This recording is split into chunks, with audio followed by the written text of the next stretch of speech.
Morning. आज हम पढ़ेंगे वाच्य। अब वाच्य किसे कहते हैं? देखो बच्चों, क्रिया के जिस रूप से यह पता चले कि वाक्य में क्रिया का मुख्य विषय कर्ता है, कर्म है या भाव है, उसे वाच्य कहते हैं। बच्चों देखो, वाच्य के प्रकार अथवा भेद तीन होते हैं बच्चों।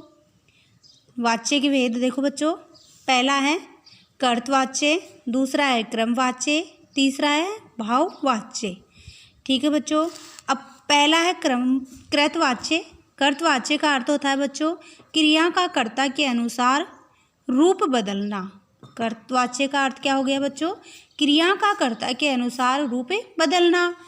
अर्थात जिन वाक्यों में कर्ता की प्रधानता होती है तथा क्रिया करने वाला स्वयं कर्ता होता है, उसे कर्तवाच्य कहते हैं। इन वाक्यों में केंद्र बिंदु स्वयं कर्ता होता है तथा उसी के लिंग और वचन के अनुसार क्रिया का प्रयोग होता है। जैसे कि नीलिमा गा रही है, दूसरा है अमित पढ़ रहा है, तीसरा है बालक सो गया, चौथा है उदित खेल रहा है। तो बच्चों देखो, इसमें नीलिमा, अमित, बालक और उदित, ये क्या हो गए? इसमें प्रधानता है, ये सब क्या है? कर्ता है। ये सब क्या हो गए? इसमें कर्ता है। तो यहाँ पे कौन सा वाच्य हो जाएगा? कृतवाच्य। ठीक है बच्चों, यहाँ पे कौन सा वाच्य हो गया? कर्तवाच्य। अब दूसरा है क्रमवाच्य। क्रमवाच्य किसे कहते हैं बच्चों? देखो, जिन वाक्यों में क्रम की प्रधानता होती है वे क्रमवाच्य कहलाते हैं। इन वाक्यों में क्रिया करने वाले कर्ता और क्रम दोनों होते हैं, किंतु क्रम पर बल दिया जाता है तथा क्रिया का लिंग और वचन क्रम के अनुसार होता है। जैसे यह उपन्यास यशपाल जी ने लिखा है।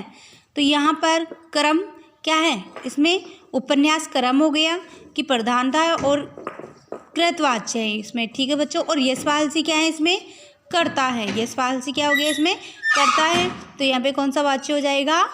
क्रमवाच्य। ठीक है बच्चों। अब तीसरा है भाववाच्य। अब भाववाच्य किसे कहते हैं? जिन वाक्यों में वक्ता का केंद्र बिंदु भाव होता है जो क्रिया से प्रकट होता है, ऐसे वाक्यों में भाववाच्य होता है। इनमें क्रम तो होता है किंतु उसका उल्लेख नहीं होता है। क्या होता है? इसमें क्रम तो होता है लेकिन उसका उल्लेख नहीं होता है। जैसे गगन से पढ़ा नहीं जाता, दूसरा है माँ से खाया नहीं जाता, तीसरा है मुझसे और गाया नहीं जाता, चौथा है दादाजी से चला नहीं जाता। तो बच्चों देखो, इन वाक्यों में क्रिया का भाव मुख्य है, उसी प्रकार से आता है यहाँ भाववाच्य है और क्रिया के साथ क्रम का उल्लेख नहीं हुआ है। तो यहाँ पे क्या हो गया है? नहीं होता है। तो यहाँ पे कौन सा वाच्य हो गया? भाववाच्य। ठीक है बच्चों, धन्यवाद।